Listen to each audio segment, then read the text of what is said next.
Thanks for joining us tonight as we speak. The votes are still coming in. Election workers are getting ready to begin counting them. The first result should be coming out in about 2 hours when the polls close.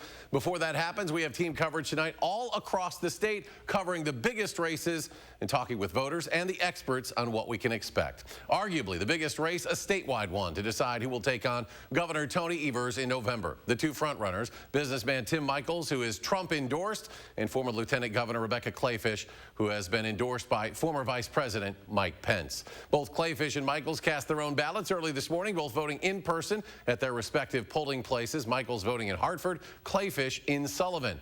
Let's head to the Michels watch party now in Delafield, where Arman Rahman is live. Arman? Yep, Eric and Susan. The room is all set up here at Tim Michels' camp on Delafield Street in Waukesha. As you can see, tables and chairs set out for guests, which the door is open for them, but we're told they'll get here a little bit around 7:30 or so, and 3 big screens to watch all those results, which of course you can do from home on channel3000.com. Now, Michels hit the polls himself today, as you said, and he's gearing up to be in a neck-in-neck race with Rebecca Kleefisch. An Emerson College poll from this past weekend found Kleefisch holding a 2% lead. Michels, again, also fresh off that endorsement by former President Donald Trump, but in that same poll, about half of Republican voters said that endorsement didn't matter to them in their votes. So it's still anyone's race. We'll be here at Michels' camp all night tonight as those votes come in. For now, let's head to Talia Mohaldin, who's live right now at Rebecca Kleefisch's party in Oconomowoc. Here at the Kleefisch party, media has actually just been let in. Most people are still setting up, but as far as supporters go, they won't be here for another couple hours. The official watch party is set to start at 8 p.m. They've got the podium set up where Rebecca Kleefisch is expected to speak later today, but we're told that she won't be making an appearance until those election results are in. We do know that she isn't too far. This morning she did vote in the town of Concord, which is about 15 minutes away from here. But we are expecting to hear from her tonight, as I said. Watch party starting at 8 p.m., but we'll be here until then, and we'll kind of keep you updated as we know more. All right, Tahlil, thank you. Arman as well, thanks to both of you. And we are also just getting an update on voter turnout, at least for the city of Madison. The city clerk's office says as of 4 p.m., so a little over an hour, a couple hours ago, nearly 40,000 ballots were cast. That equates to about 23% of pre-registered voters, again, in the city of Madison only. And if you still need to get out and vote tonight, you have a little under 2 hours now to do so. The polls close at 8 p.m. across the state, but if you're in line by 8, you can still vote. You can also still register day of. You just need to bring proof of residence. You also need an ID to vote in Wisconsin, but it does not have to have your updated address on it. And since this is a primary election, you can only vote for one side of the ticket, Democrat or Republican, but not both. Now, on the Democratic side, what was shaping up to be a big race has really turned into a runaway election here. Current Lieutenant Governor Mandela Barnes is expected to easily win the primary tonight after several other candidates, including Alex Lasry, Sarah Godlewski, and Tom Nelson, all dropped out. Our Catherine Merck live in Milwaukee at the Barnes Watch event tonight. Catherine? Things are still getting set up here at Mandela Barnes' watch party in Milwaukee. And tonight is expected to be a night where the Wisconsin Democrats are going to unite under their common goal of trying to defeat Ron Johnson in the November election.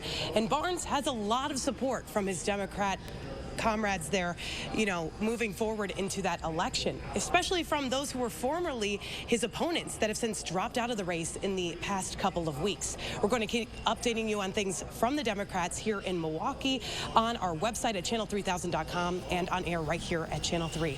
Reporting live in Milwaukee, I'm Catherine Merck for News 3 Now.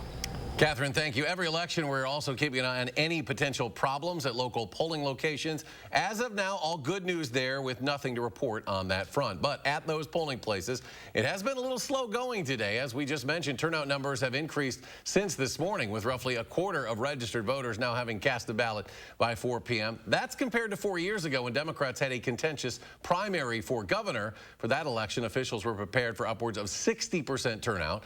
But the voters that did show up today, they say it's important to do so. There's lots of money spent on campaigns and a lot of money from different groups. But I think this is where the people really have the strongest incentive to really make changes to the country.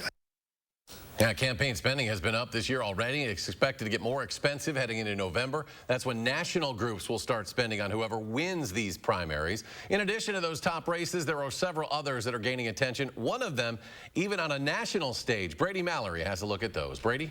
Yeah, you wouldn't think the rest of the nation would be necessarily interested in Wisconsin's Assembly Speaker, but a key endorsement put a spotlight on that race. Former President Donald Trump endorsed Speaker Robin Voss's primary challenger, Adam Steen. In his endorsement of Steen, Trump said Voss had not done enough to investigate the 2020 election. Voss has repeatedly said the results of the 2020 election cannot be overturned. Former Supreme Court Justice Michael Gableman, who Voss hired to investigate that 2020 election, is also endorsing Steen. And we're watching a few local sheriff's races. 2 Democrats are running to replace the outgoing sheriff in Rock County. Current Blackhawk Technical College criminal justice administrator and former sheriff's office employee Troy Egger is running against sheriff's office captain Curtis Fell. The candidates want to replace Sheriff Troy Knutson, who is not seeking re-election.